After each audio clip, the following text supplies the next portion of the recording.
I want to give a sense of sort of two-state stability. And this is one of those things where we really like to look at this, sort of talk about various aspects. We can solve matrices fairly straightforward. We can find eigenvalues. We can look at second-order systems. We can look at state variable. But we really like to look at these also sort of in what's often called a phase plane perspective.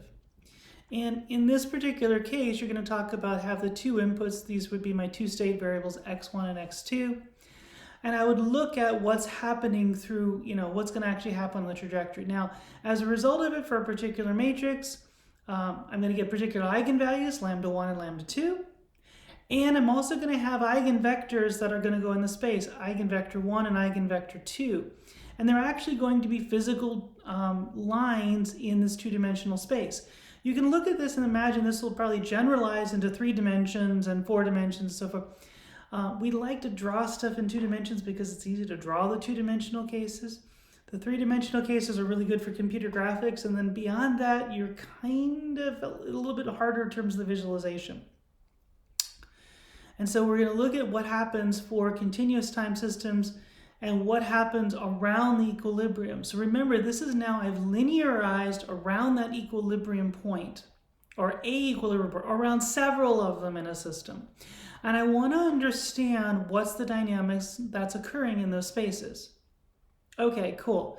So it turns out that there's really 2 canonical pictures for the stable case. Okay, there's going to be 2 of those. And then there's 3 for the unstable equilibrium.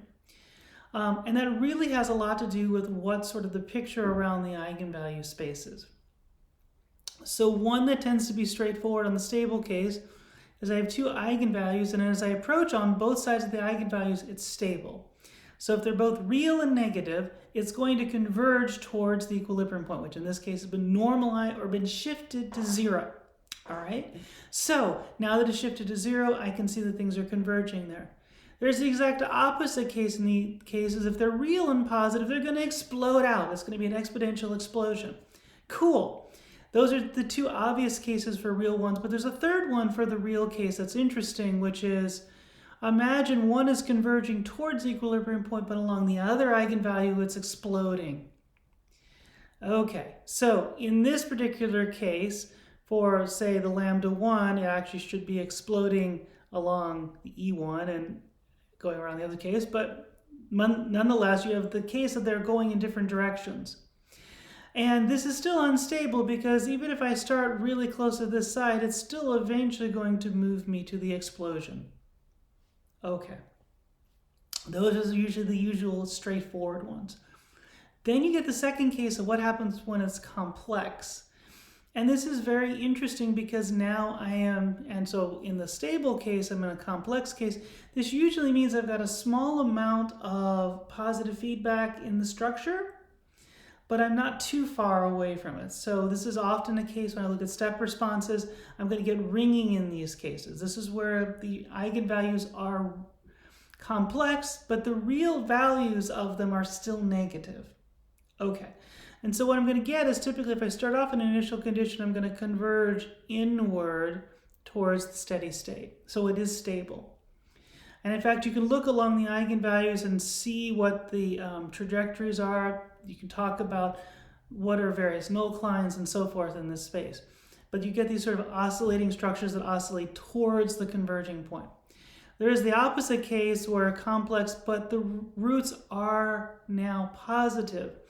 By the way, if they're complex and there's 2 of them, they've got to be complex conjugates of each other. That's why you only get the 2.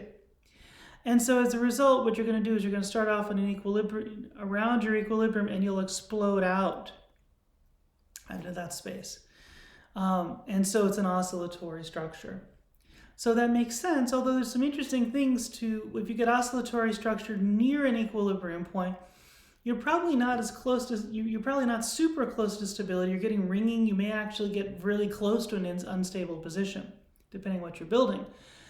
On the flip side, if you have something that's unstable, but it's oscillatory out, this is what's necessary to typically build an oscillator. So if my point is to build an oscillator, I actually want to see nonlinear dynamics of this form. So to say that one thing is good or bad really depends on what you're building and what your application would actually be in that situation.